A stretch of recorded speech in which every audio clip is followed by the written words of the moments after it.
Shri Ram friends, स्वागत है आपका आपके अपने YouTube channel the Ritika Arora wife पर।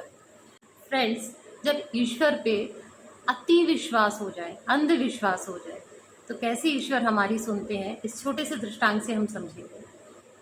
फ्रेंड्स, एक मूर्तिकार होता है, वो बड़ी सुंदर मूर्तियां बनाता है। उसने काफ़ी धन संपदा भी अर्जित करके रखी होती है। पत्नी बच्चों का पालन पोषण बहुत अच्छे से करता है। एक दिन वो सोचता है कि मैं क्यों ना एक प्रभु की सुंदर सी मूर्ति बनाऊं। पहाड़ पर जाता है, एक टुकड़ा काटता है पत्थर का जो उसे बहुत सुंदर लगता है, लेकर आता है मूर्ति बनाने। जब उसको तराशने लगता है तो उस मूर्ति में एक छोटा सा छेद उसे दिखाई पड़ता है। देखता है तो उस छेद में से एक कीड़ा निकलता है जिसके मुंह में एक अन्न का दाना है। वो सोच में पड़ जाता है कि खेत में बिना बीज डाले अनाज कैसे उग सकता है।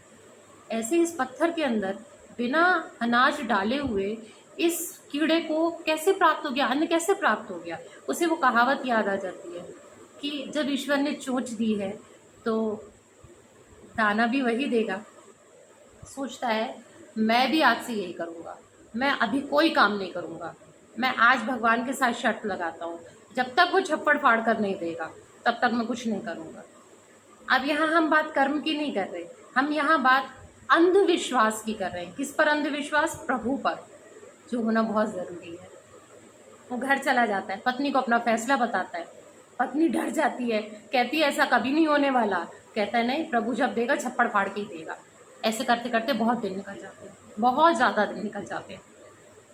घर की जो भी उसके पास में लिक्विड कैश रहता है वो सब खत्म होने जा रहा होता है। पत्नी चिंता में आ जाती, कहती है अपना मेरा नहीं, बच्चों का तो सोचो।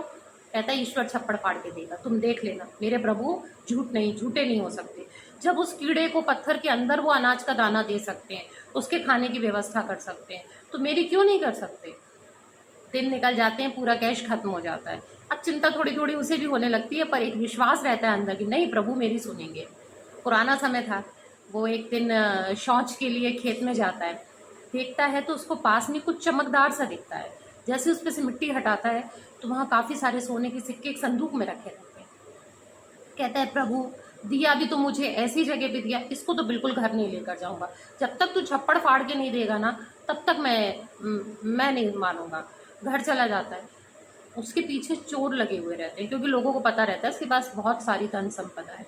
घर आता है, पत्नी को बताता है कि आज ऐसा ऐसा हुआ और उस जगह पर मुझे एक संदूक मिला, पर मैं उसको लेकर नहीं आया, क्योंकि जब तक भगवान छप्पड़ फाड़ के नहीं देगा तब तक मैं नहीं कुछ ग्रहण करूंगा प्रभु का दिया हुआ। तो कहती है तुम्हें नहीं लानी ना, मत लाओ, मुझे बता दो, मैं जाके खोद के ले आती हूँ। मना करता है, पत्नी नहीं मानती। फिर बहुत बार वो बोलती है तो पति कहता है ठीक है, फलानी फलानी जगह पे तुम जाके ले आओ। अब उसके घर के बाहर चोर खड़े होते हैं, वो ये बात सुन लेते हैं। वो सोचते हैं इसकी पत्नी के जाने के पहले हम जाके वो खोद निकालते हैं। वो जाते हैं, उस जगह को तलाशते हैं, वहाँ एक संदूक निकलता है। जैसे संदूक को खोलते तो उसमें से सांप और बिच्छू निकल आते हैं। फटाफट संदूक को बंद कर देते। कहते हैं उसको पता होगा मूर्तिकार को कि हम उसका पीछा कर रहे हैं, उसने जानबूझकर अपनी पत्नी को ये कहानी सुनाई होगी ताकि हम मर जाए। कहते हैं अच्छा, इसे अच्छा मजाचा खाते हैं। पुराने समय में कबीलू के घर हुआ करते थे। कहते हैं ये संदूक को ना उसी की छत पे जाके रख देते हैं, जब गिरेगा ना सांप बिच्छू काटेंगे तभी से पता चलेगा कि हमारे साथ में धोखा करने का क्या परिणाम होता है।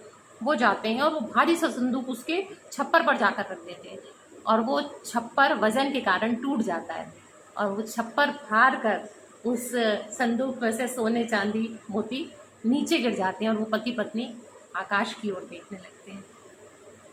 उन चोरों को वो क्यों नहीं मिला? क्योंकि उनके भाग्य का नहीं था। लेकिन मूर्तिकार को क्यों मिला? क्योंकि उसने प्रभु को कहा था जब तक छप्पड़ फाड़ के नहीं दोगे। अब देखिए, प्रभु डायरेक्ट नहीं आएंगे संदूक को छत पे रखने के लिए, पर उन्होंने चोरों के थ्रू व्यवस्था करवाई। तो यहाँ दो बातें हैं। हम इस बात से इनकार नहीं करते कि कर्म नहीं करना चाहिए, कर्म प्रधान है, बिना कर्म किए कुछ प्राप्त नहीं किया जा सकता।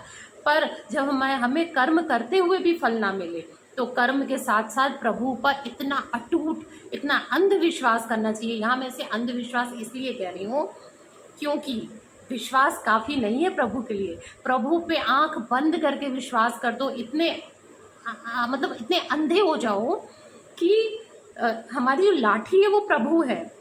वो जहाँ लेकर जा रहा है हम वहाँ जा रहे हैं, वो जो दिखा रहा है वो देख रहे हैं। अपनी डोर उसको सौंप दो, वो जहाँ उड़ाएगा वहाँ उड़ते हुए चले जाओ, क्योंकि डोर जब उसके हाथ में तो कटने गिरने का कोई डर नहीं है। इसलिए प्रभु पर बहुत अटूट विश्वास रखें। कहानी पसंद आई हो तो लाइक करें, शेयर करें, सब्सक्राइब करें और अपना बहुत बहुत ध्यान रखें। हम बहुत जल्द मिलेंगे। जब तक अपनी दोस्त रितिका अरोरा को दीजिए अनुमति। जय श्री राम।